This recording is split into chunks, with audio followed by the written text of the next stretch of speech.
নমস্কার বন্ধুরা, কেমন আছো? আমি অনেক ভালো আছি। তোমরা কেমন আছো কমেন্ট করে জানিও।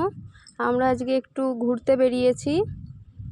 দেখো কোথায় ঘুরতে যাই এখন বলবো না, ভিডিও শেষে গিয়ে নিজেরাই জানতে পারবে যে আমরা কোথায় ঘুরতে এসেছি। তো দেখো আমরা রাস্তাতে বেরিয়ে গেছি, হাঁটতে হাঁটতে যাচ্ছি। তার আগে বলে দিই, আমাদের পেজে যারা নতুন তারা প্লিজ আমার চ্যানেলটিকে সাবস্ক্রাইব করে দেন, আর লাইক কমেন্ট শেয়ার করতে অবশ্যই ভুলবেন না। আমরা এখন হাঁটতে হাঁটতে যাচ্ছি। আমি এইখান দিয়ে যখন যাচ্ছিলাম তখন আমার জায়গাটা এত সুন্দর লাগছিল, এই জন্য আমি ভিডিও না করে থাকতে পারলাম না। সেই আমার সুন্দর লাগার অনুভূতিটাই আমি তোমাদের সাথে শেয়ার করছি।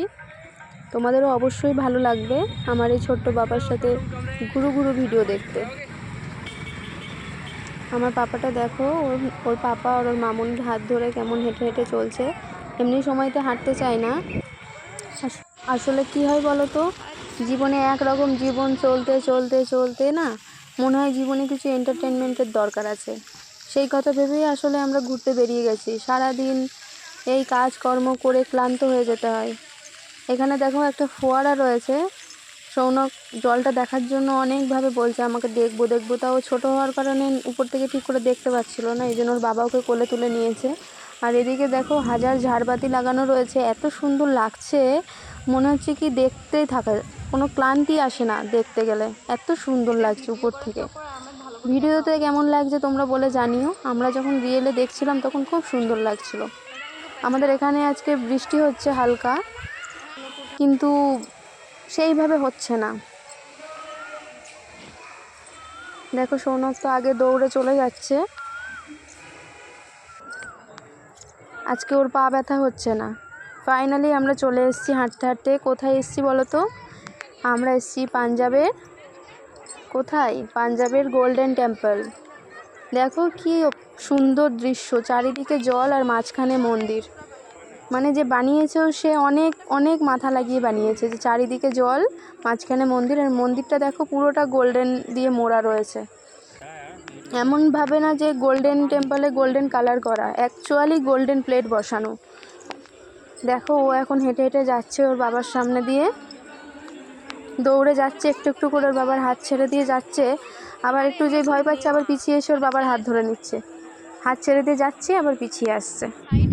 তো তোমরা দেখতে পাচ্ছ যে আমরা ঘুরতে বেরিয়ে গেছি। তোমাদেরকে আবারও একবার বলছি, আমার যদি কোনো ভুল ত্রুটি থাকে তোমরা প্লিজ কমেন্ট করে জানিও, কোনো বাজে কমেন্ট করবেন না অবশ্যই। আমাদের ঘোরা প্রায় কমপ্লিট হয়েই গেছে। দেখো সৌনক দৌড়ে চলে যাচ্ছে, আবার এক্ষুনি রিভার্সে আসবে বাবার কাছে। ওই যে চলে আসলো, খুব দুষ্টু, লোকজন দেখলে ভয় পায় আসলে। তবে জীবনে একা চলার পথ চলতে কোনো মজা নেই। সৌনক সেটা হয়তো এর মাধ্যমে বোঝাচ্ছে যে একা যতই এগিয়ে যাও পিছনে মানুষটাকে ধরে এগোলে সবথেকে বেশি মজা আছে। ও ছোট মানুষ হলে কি হবে, হয়তো মনে মনে সেটাই ভাবে যে দৌড়ে একা এগোলে পরে অত ভালো লাগবে না, পিছনে আমার পাপা মামুনি মা আছে, তাদের সাথে গেলে আমার বেশি কমফোর্টেবল ফিল হবে। আসলেও একা ঘুরতে একটু ইনসিকিউর ফিল করে। তোমাদের সাথে একটু গল্প করলাম, এই অনেক ভালো লাগছে আর কি।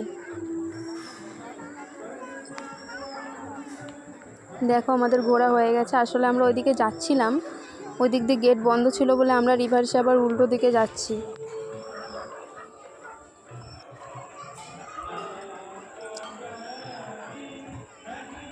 সোনু অনেকটা মজা নিচ্ছে, অনেকটা রাত হয়ে গেছিলো সেই দিন ঘুরতে ঘুরতে, প্রায় 11টা বেজে গেছিলো। আমাদের অ্যাকচুয়ালি ট্রেন ছিল তোমার 9টা নাগাদ। তো ওইখান থেকে একটু হোটেলে গিয়ে একটু ফ্রেশ হয়ে তারপরে আমরা বেরিয়েছিলাম গোল্ডেন টেম্পল দেখার উদ্দেশ্যে। সেই কারণে আর আমরাও জায়গাটা চিনি না, এই জন্য যেতে যেতে আমাদেরও লেট হয়ে গেছিলো। অনেক ধন্যবাদ আমার এই ভিডিওটা শেষ পর্যন্ত দেখার জন্য।